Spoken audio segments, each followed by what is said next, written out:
Hey, what's the deal? That's your boy Tag from Pro Wrestling. Tag, you know what I'm saying? And as of right now, it is 4:55 of this recording, October 28th, 2024. You know what I mean? And this is actually a video that I had planned for Saturday, but because of what I had mentioned with the moving and everything, I feel like I had to redo this whole fucking thing all over. And I'm like, so fucking angry about it. You know what I'm saying? So right now I'm in Gowanus. In Gowanus, Brooklyn, baby. You know what I mean? So I'm not screaming as much. I'm not like hype and everything. But I'm still gonna give you guys the greatest opinionated, wrestling podcast and opinion I could possibly give y'all and stuff. So what I want to talk about today is I want to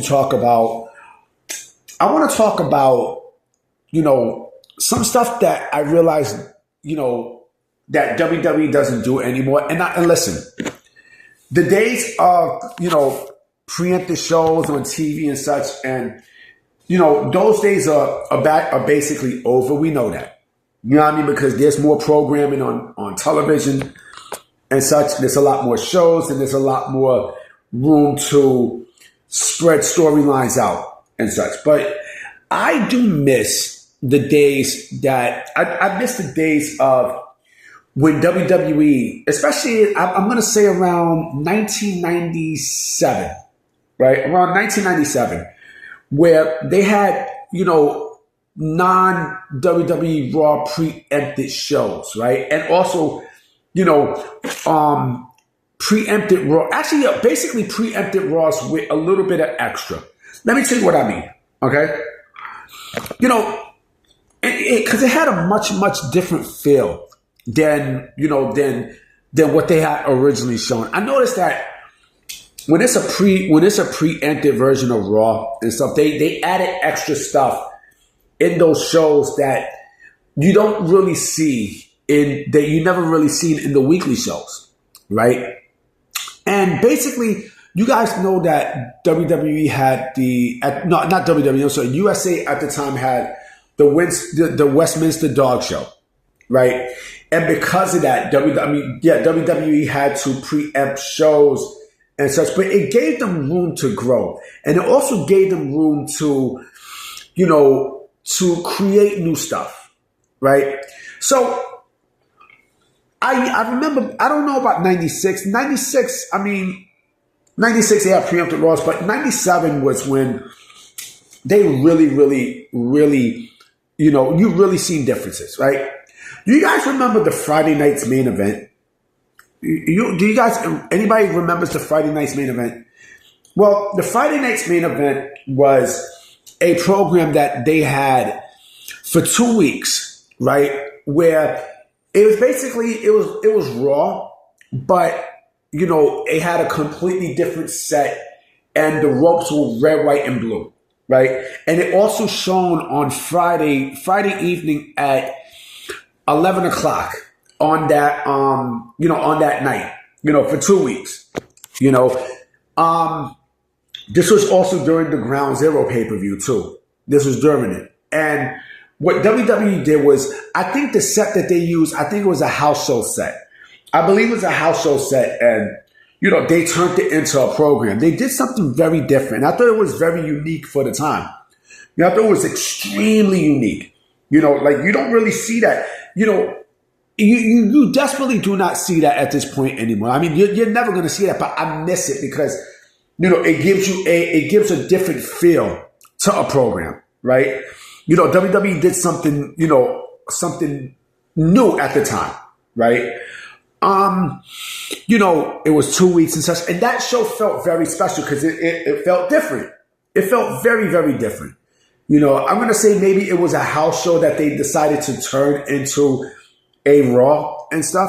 I wouldn't be surprised. Now thinking about it, I would not be shocked because the set was very different. The entrance set was vastly different, right? And then in 98, they did another pre-ep version of Raw. But what they also did was, with that, they kind of took away the ramp of the Titantron. It was just straight narrow. Because remember, they had on Raw Saturday Night, and that's when they decided to come up with a different ramp, not even a ramp. Like they had, it was the same Titantron, but there was like no ramp, no stage. It was just a straightforward. It was just a straightforward entrance, right? And I thought that was very, very unique, extremely unique. Why? Because they let you know that this is a pre-empted show. They let you know. It was a Saturday Raw, right? Definitely a Saturday Raw. And then in 1999, this is before SmackDown. In 1999, that's when they had, a Raw that was also preempted, but the entrance it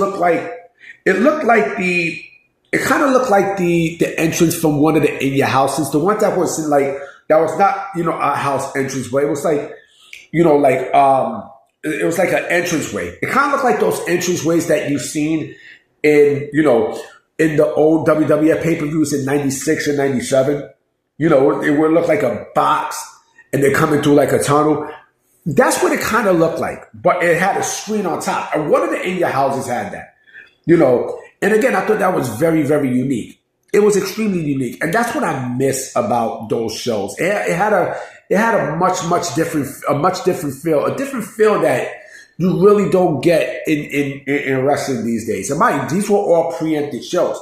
These were all shows that were preempted, and they needed to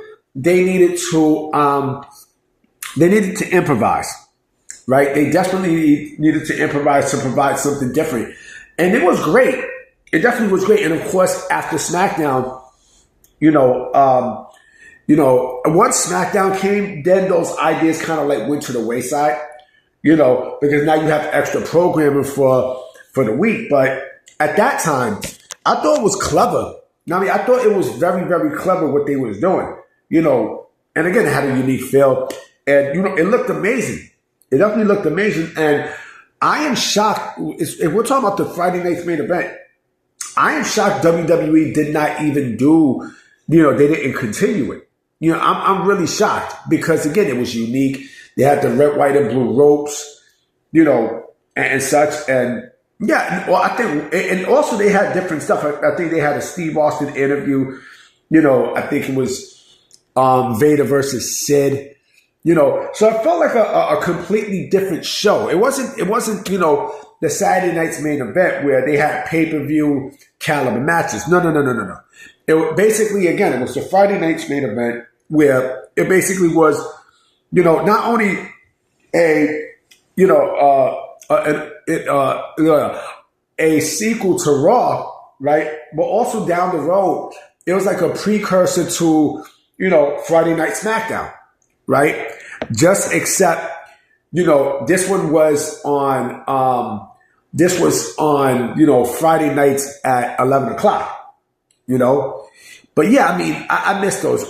We're never going to see that again. We're never going to see shows like that again because, again, now with what you have, there's no need for it. But with broadcast TV, it just brought something completely different. And, oh yeah, this is also when Shawn Michaels also ignited the feud with The Undertaker during the Friday Night's Main Event, with DX and everything, So, look, I miss those.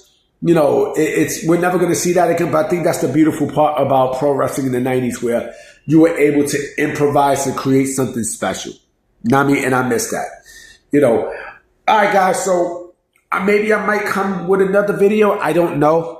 I do not know because I definitely have a lot of things to say. I have a lot of stuff to say, and I got a lot of work to do, for tomorrow and stuff. You know what I'm saying? So I'm gonna definitely catch y'all. I'm definitely gonna catch y'all on the rebound. So, who knows? Maybe I might make another video tonight. I don't know. And I hope my Yankees win. I really, really do because, the fucking team is trash. All right? So I'm out, guys. Peace.